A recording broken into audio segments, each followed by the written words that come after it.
소액 경매로 진행하시는 분들 같은 경우는 이제 빌라 쪽에 관심을 갖는 분들이 상당히 많이 계십니다. 그 이유가 소액으로 할 수 있을 뿐만 아니라 수익률이 좋기 때문에 빌라 경매를 바라보시는데요.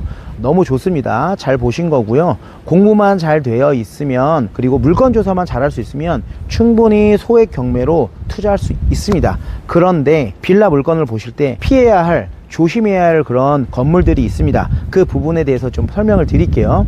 일단 첫 번째는 지층, 지하층입니다. 왜냐면 내가 가지고 있는 시드머니가 작다 보니까 1억 원 미만, 그러니까 뭐 5천만 원에서 전후로 그런 저렴한 물건들을 계속 보시게 돼요. 그런 물건들은 소액으로 들어갈 수도 있지만 매도가 안 됩니다. 매도가 안 되면 어떻게 하죠? 그 돈이 묶여 버리는 거예요. 그러면 그 다음 투자를 못하기 때문에 이런 지층, 지하 이런 빌라들은 좀 피하시길 바라겠고요.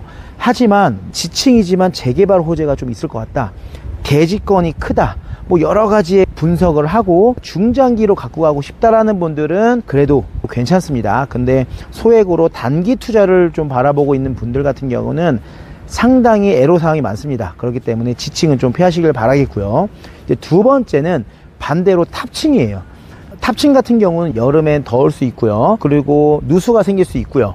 엘리베이터가 없는 구축 빌라 같은 경우는 이제 5층까지 올라가는데 굉장히 힘이 들어요. 정말 금액이 저렴하거나 그렇지 않고서는 매도가 쉽지 않기 때문에 그렇게 탑층 빌라 같은 경우는 구축일 경우에는 조심해야 된다. 하지만 준시축 빌라 같은 경우는 나름대로 잘 지어졌기 때문에 괜찮다라는 점을 말씀드리고 싶습니다. 세 번째는 바로 위반 건축물인데요. 위반 건축물 같은 경우는 여러 가지 위반 사항이 있습니다. 특히나 베란다 확장 같은 경우, 그러니까 위반 사항 면적이 넓은 경우에는 매수자 측에서 대출이 안 될 수도 있고요. 그리고 이행 강제금이 클 수도 있습니다. 만약에 우리가 전세로 세팅하고 싶다고 할 때 전세로 들어오실 분들의 전세자금 대출이 안 나와요.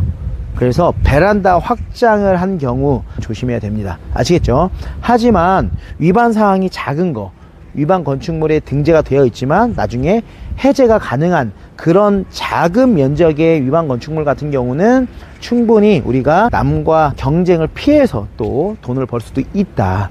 그런 부분들 알고 계시면 될 것 같습니다. 마지막으로 네 번째입니다. 제가 수도 없이 말씀드렸던 건데요. 바로 공부상 사무소입니다.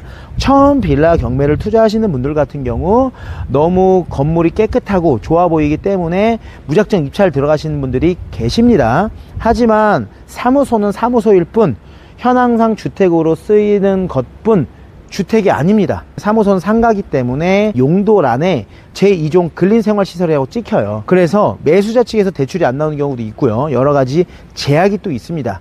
그렇기 때문에 공보상 사무소 같은 경우는 경매 초보분들은 포인트를 잡을 수 없기 때문에 무조건 피해서 낙찰을 받으시길 바라겠습니다. 그래서 이렇게 네 가지 정도만 여러분들이 조심하셔도 빌라 경매에 대해서 그렇게 어려움이 없으니까요. 잘 도전해 보시길 바라겠고요.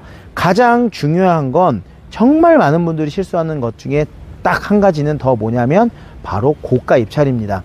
너무 고가 입찰 해가지고 미납살이 나오면 내 소액을 그것마저 잃어버리는 셈이 돼버리는 거잖아요. 그래서 고가 입찰은 조심하시고 임장 잘 진행해 보시길 바라겠습니다.